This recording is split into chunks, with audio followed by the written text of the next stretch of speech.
I'm a 29-year-old woman, born and raised in a small town in Oregon. My childhood was mostly quiet, just my mom, dad, and my younger sister Lena. We lived in a modest 2-bedroom house at the edge of town, surrounded by woods and old neighbors who never moved. Life felt predictable, in a good way, until I turned 12. That's when our parents divorced. Mom moved to Seattle with Lena. I stayed with dad. There wasn't a big custody fight or drama. Just 2 kids split between 2 households, and a whole lot of space growing between us. From that point on, I saw Lena mostly during holidays. Sometimes we'd do a weekend together, but it was rare. We became visitors in each other's lives. Dad and I, though, we got close. Not the loud, over-the-top kind of close. Just steady. Every Saturday was project day. Fixing the old truck in the driveway, cleaning gutters, fishing at the reservoir when the weather held. He wasn't a big talker, but he always made space for me.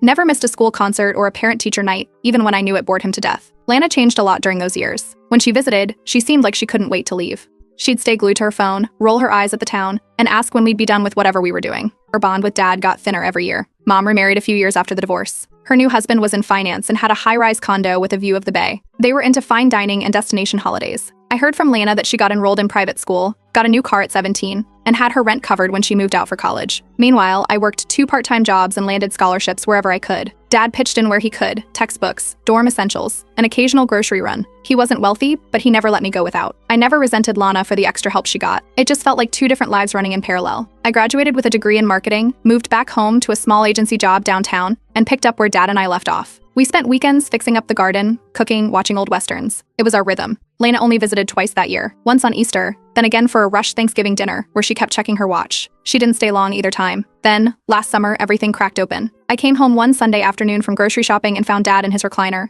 eyes closed. No warning signs, no phone call. Just a quiet house, a cold cup of coffee next to him, and a bag of oranges in my hand I never got to put away. The coroner said it was cardiac arrest. The days after were a blur, calls, paperwork, funeral planning. I handled most of it. Lena flew in the next morning. She didn't ask about arrangements. She didn't help me sort anything. She walked into the house like she hadn't been away for years. I gave her space, but there wasn't much to say. Dad's will was straightforward. He left me the house and his truck, both things I'd been helping him maintain for years. Lana got a sizable sum of money and a few personal items, photos, jewelry that belonged to our grandmother, a carved jewelry box from when she was little. There was no fighting over it during the reading, but her silence afterward was heavy. As soon as we left the attorney's office, she snapped. Said the will was a joke, that it proved Dad never cared about her, that everything she got was a token. I tried to explain that it was fair, but she wouldn't hear it. She stormed out before I could finish. 2 days later, a second cousin I barely knew messaged me asking why I had cut Lana out. Then a neighbor asked if I had made Dad change his will recently. I was confused until I realized Lana was talking to people, telling a version of the story where I was the villain and she was the discarded daughter. I didn't respond to any of it. I just tried to get through the following weeks. But the noise didn't stop. People I'd known my whole life started treating me differently. Some avoided eye contact. Others asked vague, loaded questions about how close I'd been with Dad near the end. Meanwhile, I kept trying to hold on to what was left. I trimmed the hedges Dad used to fuss